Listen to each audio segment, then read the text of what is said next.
And I run the River Guardians Dolphin Watch project. We've just launched our new app, which we use to record our dolphin observations, and I'm just here to show you step by step how to use it. Okay, so the first thing we need to do is download the new Marine Fauna Sightings app, which you can find on the App Store or Google Play, depending on what sort of phone you've got. Okay, so once we've downloaded the Marine Fauna Sightings app from your App Store or Google Play, depending on what sort of phone you have, we open it up. You see the splash screen there, which is just the partners that help develop it. Then you'll see this happen, which is basically downloading all the different species that are available for reporting when you're out doing your surveys. Now, this is different to the old Dolphin Watch app, whereby we just had the dolphin species. With the Marine Fauna Sightings app, we also have other species that might be of interest to some scientists. So if you see them while you're doing your survey, we certainly encourage you to log the sightings of those. So even if you are doing a dolphin survey, and that's your premise for being out in the field, you can actually still log the other sightings of other species. So this is the screen you get once all the species have been downloaded. You're ready to go. So you can see here on the home screen, you've got different tabs at the bottom. Make a report, that's for opportunistic sightings. What we like to do though is obviously go out and put in some effort, so actually spend some time looking for dolphins, and that's where we like to encourage our Dolphin Watch volunteers to do a survey. So if we go through this example first, when you start a survey, the first thing you're going to see is it's going to ask you, we need to take a location, so location data is required. Now this is just saying that the app collects location data to enable the tracking of the survey. This enables the scientists to actually work out where you've been surveying and looking for dolphins. So it's important we're not actually tracking you other than for the use of this purpose, which is to find dolphins and where you've been. So we want you to confirm that. And it asks you to allow WA Whale Watch, which is this app, to use your location. So you say yes, allow while using the app. And then it'll ask you to enter your details. This will only happen the first time you use the app. So first of all, we put in our name there. Then we put in our email address. And then it'll ask for the survey start date. You can see here, which is today's date and time is automatically populated. And it'll ask you what species you're actually surveying for. Now, as I said earlier, we're going to be surveying for dolphins, for Dolphin Watch obviously, but if you do see other species, you can still report them through your survey. You then ask, okay, for the location details of this survey, and this is where the GPS functionality of your phone comes in handy. You can just click there, use my current location, it automatically populates your position and start the survey, and away you go. Again, it's another privacy requirement where they ask you, can we access your motion fitness activity, which will allow us to track your survey. You say yes, and you can see there that your survey has submitted successfully, and away you go. You then walk along the river, the ocean, the estuary, wherever you may happen to be around the state, and this app will work around the state. You can actually then from here do two things. If you've seen a dolphin straight away, if you're lucky enough to have, you can start creating a report, or just head to the home screen and then continue your survey, whether that be walking, cycling, kayaking. It doesn't matter how you're doing your survey, you have this home screen and you're ready to go. From there, you've got one of two scenarios. You might be lucky enough to see dolphins, in which case you make a report, or if you don't see any dolphins, and I should stress this is just as important, if you don't see any dolphins, the absence data is very important to our scientists. You can actually just stop the survey here, and that will then conclude your survey. It will still allow us to work out how much time you've spent looking for dolphins, which again is very valuable. We're going to say here that we're lucky enough to see a dolphin. We then press the Make a Report button. You've got then 4 steps that you work through to complete your report. If you're lucky enough to be able to take a photo, you have this option here, and it will ask to use your camera. Then simply just point at the dolphin that you're observing, try to take a photo, and good luck with that because they're a little bit hard to capture. In this instance, we're going to continue the report without taking a photo, so we're going to just skip. It'll then ask you to select the species, and depending on where you are in the state, you'll have the option of choosing different dolphin species. What you can see here though, it's also, as I said, the app will allow you to report other species that you might observe in the marine environment. We're not interested in the whales specifically for this particular project, so we scroll down to dolphins. And here in Perth, Mandurah region, we're only likely to see the Indo-Pacific bottlenose dolphin. Okay, but if you're up further north, around about Broome area, you'll be lucky enough to possibly see the snubfin dolphins, the humpback dolphins, spinner or striped dolphins. But here in Perth and Mandurah, we'll go with the Indo-Pacific bottlenose.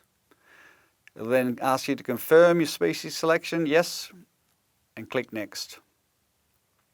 It'll ask then where your current location is, where you've observed the dolphin. So if you're actually where you are observing the dolphins, it's simple, you just use the current location. It'll populate your latitude and longitude, click next, and then we ask for the specifics. So how many dolphins did you see? We ask our dolphin watchers to report on adults, the number of adults, the number of juveniles, and the number of calves. So for this sighting, we'll say that we're lucky enough to see 3 adult dolphins and 1 juvenile dolphin. Okay, so make sure that you put the number there. You haven't just added a 1 before the 0 and accidentally put 10, where you could do here. So if I accidentally go here, you have to delete the 0 and then put a number if you have seen it.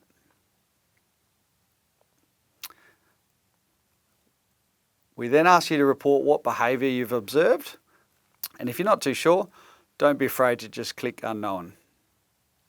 For this example, we'll say that they're travelling. It'll then automatically have populated the capture date from your beginning where you pressed I saw a dolphin.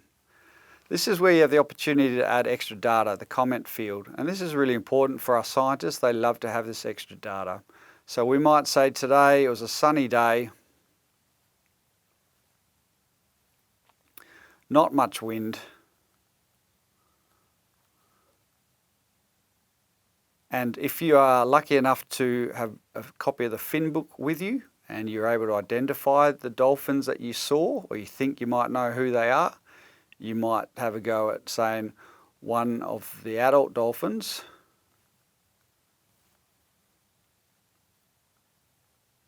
was a cooner.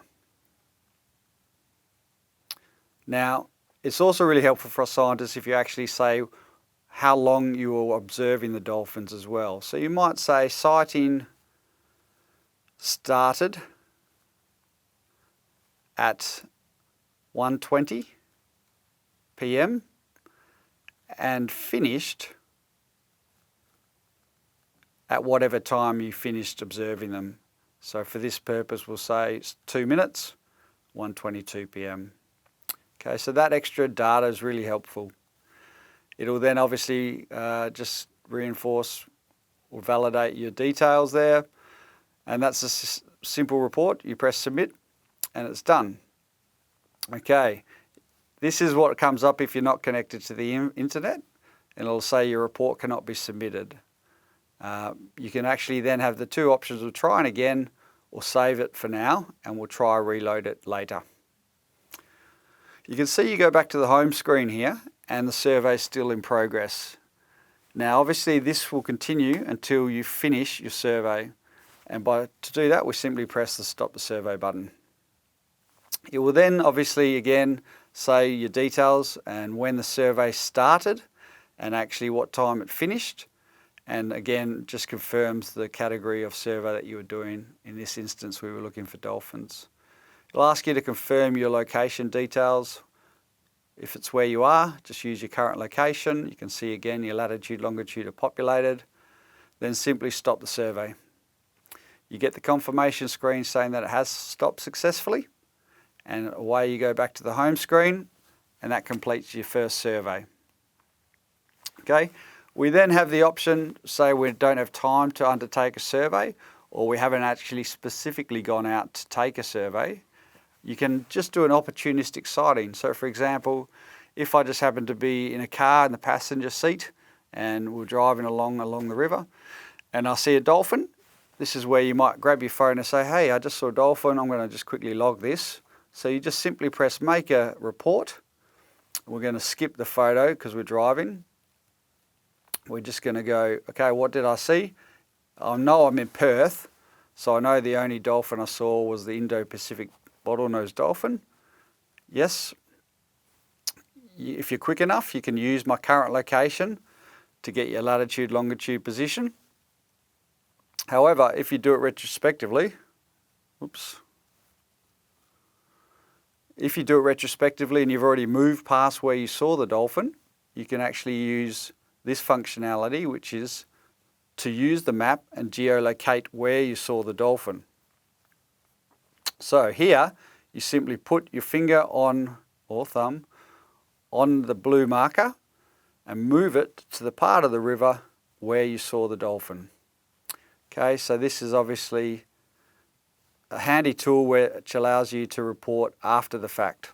So we locate where we saw the dolphin, use that as our location, and it will update your latitude and longitude. Press next, and then we go through the same process as we did with the survey of saying how many dolphins we saw. As we were driving, I just saw one come out of the water quickly. I didn't see any juveniles or calves. The type of behaviour I observed, I wasn't too sure about because obviously it was a fleeting glance. So I'm going to say unknown. The capture dates are automatically recorded. And you comment again, travelling in a car. Done. Submit. Your report has submitted successfully and you've just made an opportunistic sighting report. We go back to the home screen and then we can see the other buttons we have here. So if you're interested in learning a little bit more about the dolphin species that we're monitoring through Dolphin Watch, you can actually just click on them under the Species tab. It will then show you an image and it'll give you a description, some information about the distribution of that particular species of dolphin and some of the behaviours that you're likely to observe. Again, here in Perth and Mandurah, the Indo-Pacific bottlenose is what we're focusing on. But in the state's northwest, we have these other species, including the Australian snubfin dolphin. Okay, and this is another dolphin that we're very interested in. It's a vulnerable species, it's threatened, and we basically want to try and get as much information about their numbers up in the northwest, but also their range and how far they travel. Once you've downloaded the app, you can have a bit of a play and see what information is there already. You then also have the option of looking at, again, what I just spoke about, the all reports made by all users or your own reports. And that's obviously just the ones that you've done. And through this example today, you can see the 2 reports that I just made today appear here. If you click on it, again, you get the information that you've entered. So we then go back to the home screen and you can see here the reports tab. Now here you'll see the 2 reports we've made today. One was an opportunistic sighting, the other was done through a survey. And you recall that we had a difficulty uploading it because we didn't have internet coverage. So you can see the opportunistic sighting that did upload successfully has a tick. The one that didn't upload successfully has the cloud with the arrow. We need to make sure that this is submitted so the scientists have the data. So we click on that report and we try and submit again. If before you've uploaded the report you review it and find there might be a mistake, you have the option of editing. And if the whole report you find out was a mistake, you have the option of deleting. We know this one was correct, so in this instance we're going to submit and it's not going to allow us again. So if this happens to you when you've downloaded the app and you have these error messages come up, please keep it on your phone and then email us so that we can try and liaise with the developers to rectify the problem. This will usually entail a bit of troubleshooting, whereby we'll follow up with you directly just to check what sort of phone you've got, internet settings, your location services, etc. are all set to the right category. So if this does happen, please email us at community@dbca.wa.gov.au. For now, we're just going to save it and then email us to try and fix the problem. Now, on the app, the last tab you'll see at the bottom here is the info button. And this is basically telling you all about the app and why it was designed. Also some important information about strandings and entanglements. And it's important to know that this app isn't designed to be used to report strandings or entanglements. If you do witness a stranding or entanglement, it's important that you contact the Wildcare helpline on 9474 9055 or contact the local Marine District Officer so that they can try and help the cetacean that you're observed or whatever other wildlife it is that's entangled or stranded. Some more instructions on how to use the Marine Fauna Sightings app are available through this info tab. And again, it tells you how to make a report, take a photo, and what the species and location tabs are, etc.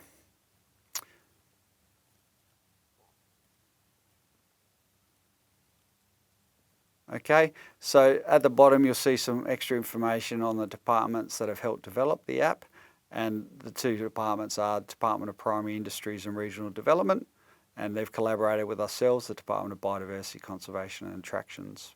Okay, so there you go. That's how we use the new app to report our Dolphin Watch sightings. If you do encounter any problems when you're using the app, technology happens, so we just encourage you to please reach out to us and we'll investigate and probably contact you to do a bit of troubleshooting. You can get us at community@dbca.wa.gov.au. And remember, you are the eyes on the water. You're the ones that are helping us collect really valuable data that enable us to sort of monitor the dolphin populations here in the Swan Canyon River Park, down in the Mandurah Harvey Estuary, and also up at Roebuck Bay in Broome. So please keep your eyes on the water and keep your reports as accurate as possible. We thank you for your continued help.